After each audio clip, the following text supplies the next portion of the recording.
महाकाय सूर्यकोटि समप्रभ निर्विघ्नं कुरु मे देव सर्वकार्येषु सर्वदा।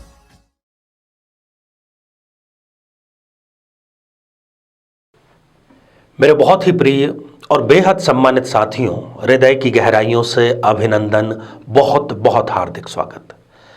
साथियों, कोई भी व्यक्ति ऐसा कभी नहीं चाहेगा कि उसका जो विवाह है, जो शादी है, वो कुछ माह ही चल पाए। परंतु कुछ ऐसे राज हैं, कुछ ऐसे रहस्य हैं जिन पर हमें पहली बार तो विश्वास करने का मन नहीं करता। हमारा जो दिमाग है, जो तार्किक दिमाग है, वो ये खोजने लगता है कि भला ऐसा संभव कैसे है। परंतु साथियों, भारतीय शास्त्रों में हर एक बात के लिए कोई ना कोई तर्क है। ये बात अलग है कि कई बार हम उस तर्क को वैज्ञानिक कसौटी पर ठीक से पहचान नहीं पाते। आज इस एपिसोड में हम चर्चा कर रहे हैं कि आपके जन्म का जो माह है, जिस महीने में आपका जन्म हुआ है, उस माह में आपको शादी नहीं करनी चाहिए। आप पूछेंगे कि क्यों नहीं करनी चाहिए? इसलिए नहीं करनी चाहिए कि कम से कम हजारों कुंडलियों पर हमने ये शोध किया है कि जिस व्यक्ति ने अपने जन्म माह में ही विवाह किया है, और यहां पर एक गौर करने वाली बात यह है कि यहां पर हम जनवरी, फरवरी, मार्च की बात नहीं कर रहे। यहां पर हम बात कर रहे हैं चैत्र, वैशाख, ज्येष्ठ, आषाढ़, श्रावण, भाद्रपद, अर्थात विशुद्ध भारतीय कैलेंडर की हम यहां पर बात कर रहे हैं। तो सबसे पहले तो आपको ये पता करना है और उस माह को अपनी शादी की डेट में से रिजेक्ट करना है। तो हम बात कर रहे थे कि हजारों कुंडलियों पर रिसर्च करने के बाद में और शास्त्रीय रेफरेंस को उसके साथ में मेल करने के बाद में हम इस निष्कर्ष पर पहुंचे हैं और कुंडली मिलान के इस रहस्य को हम आपके समक्ष उद्घाटित कर रहे हैं। और यदि आपको इस पर यकीन न हो तो आप अपने घर, पड़ोस, रिश्तेदार में इस बात की बिल्कुल पुख्ता व्यवस्था तलाश सकते हैं, देख सकते हैं, अपने स्तर पर जांच भी कर सकते हैं। जिस जिस व्यक्ति ने अपने जन्म माह में ही विवाह संपन्न किया है, अधिकतर मामलों में तो वापस वो माह आने से पूर्व ही उनके दाम्पत्य जीवन में खटास प्रारंभ हो गई है और मामला जो है वो घर की चौखट से बाहर निकल करके और कोर्ट की चौखट तक पहुंच गया है। तो साथियों, आप इसका विशेष ध्यान रखें। अब यहां पर हम बात करते हैं कि शास्त्रीय रेफरेंस इसका क्या है। भारतीय शास्त्रीय ग्रंथों में एक मंत्र आता है जिसमें स्पष्ट रूप से इसकी व्याख्या उपलब्ध है। मंत्र इस प्रकार है साथियों कि उद्वाहो न शुभः स्वजन्म दिवसे मासे चराशो गृहे। इसमें तो यहां तक कहा गया है कि आपका जो जन्म दिवस है, उस दिन जो तिथि थी, उस तिथि को विवाह नहीं संपन्न करना चाहिए।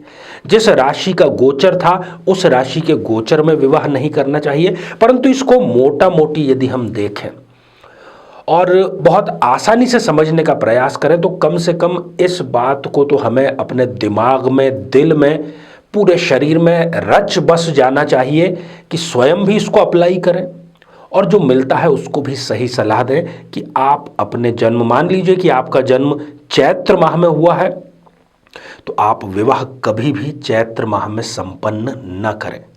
हालांकि इस एपिसोड से पहले हमने एक ऐसा एपिसोड बनाया था जिसमें कुंडली मिलान के जो ज्योतिषीय वैदिक तरीके हैं उससे इतर कुछ बिंदुओं पर चर्चा की थी और उसी को लेकर के कई कमेंट भी हमें प्राप्त हुए। उस कंफ्यूजन को दूर करने के लिए और एक नई नवीन जानकारी दाम्पत्य जीवन को बेहतर बनाने के लिए ये हम आज इस एपिसोड के माध्यम से आपके पास में लेकर के आए हैं। और हाँ, एक शास्त्रीय ग्रंथ है जिसका की नाम है मुहूर्त चिंतामणि। बहुत ही शानदार, अद्भुत ग्रंथ है। ये ग्रंथ ये कहता है कि यदि ज्येष्ठ माह में, जो हिंदी का ज्येष्ठ माह है, उस माह में यदि किसी का जन्म हुआ है तो उसका विवाह ज्येष्ठ माह में संपन्न नहीं करना चाहिए। यह ग्रंथ केवल ज्येष्ठ माह की बात कर रहा है, परंतु हमने व्यवहार में, अनुभव में, रिसर्च में यह पाया है कि न केवल ज्येष्ठ बल्कि 12 के 12 माहों पर यह सिद्धांत लागू होता है।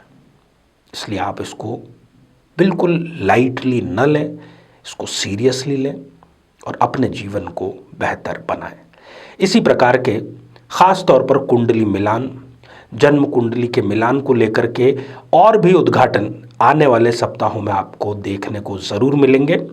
आइए अब हम बढ़ते हैं आज के हमारे कमेंट के चरण की ओर। और हाँ, कमेंट पर हम चर्चा करें इससे पहले एक बेहद ज़रूरी सूचना कि हम हमारे प्रत्येक एपिसोड के अंत में किसी न किसी जातक के प्रश्न का उत्तर देते हैं और ये प्रश्न हमें प्राप्त होते हैं आप लोगों के ही द्वारा यूट्यूब कमेंट के माध्यम से। अपना कमेंट जब भी आप लिखें तो उससे पहले #आचार्य चंद्रकांत इस शब्द का प्रयोग ज़रूर करें और साथ ही बेहद आसान सा प्रश्न जो इसी एपिसोड के अंत में आपसे पूछा जाएगा उसका सही उत्तर साथ में ज़रूर लिखें। आज हमने कमेंट शामिल किया है निधि सिंघल जी का, जो कि उन्होंने लिखा है चेन्नई से। आपने अपने भाई के बारे में जानना चाहा है। आपके भाई का नाम सूर्या है और वो अभी मुखवास अर्थात माउथ फ्रेशनर का व्यापार बिजनेस कर रहे हैं।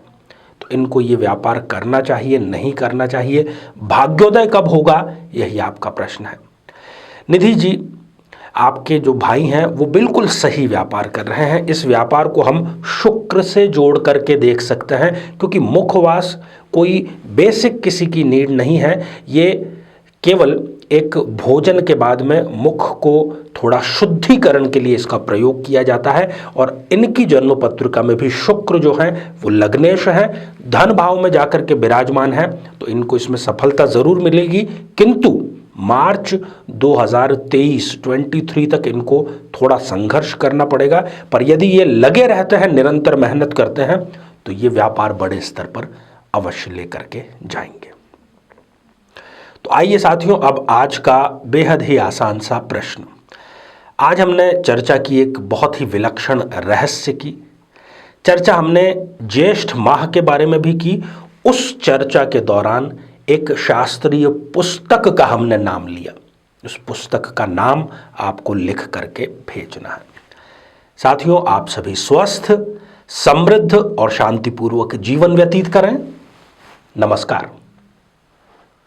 जीवन में किसी समस्या का सामना कर रहे हैं, जैसे कि शादी में देरी होना, पति पत्नी में मनमुटाव या तलाक तक की नौबत आ जाना, संतान का प्राप्त न हो पाना, नौकरी या धन प्राप्ति में बाधा आना, जीवन के प्रत्येक क्षेत्र में किसी न किसी प्रकार की बाधा आना, तो आज ही अपनी जन्म पत्रिका का संपूर्ण विश्लेषण करवाएं और पाएं समस्या से सदैव के लिए मुक्ति।